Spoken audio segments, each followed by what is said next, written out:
Hi, in today's tutorial I'm going to show you how to link to section using Squarespace website. So first of all, of course, you would like to go and open the browser that you're going to use to follow these tutorial steps, and then go here to the URL, go to Squarespace directly.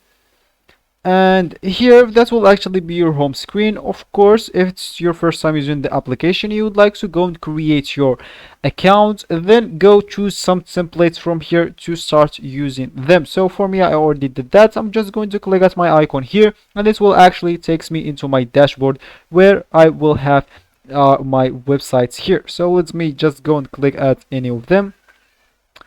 So here, let's just ignore this part. So here, of course, you can actually edit or start editing your website by just clicking at that.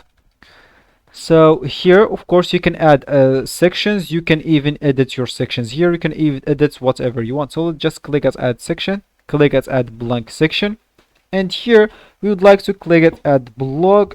And here, so here, first of all, let's just get out of that. Here we would like to go to this section that have maybe images. So just click at manage projects. Let's confirm that. Let's choose here one of those like picture, which is in one section. Click at settings. Here, let's just take this URL slug. Let's just Control C, then go back and click at edit again.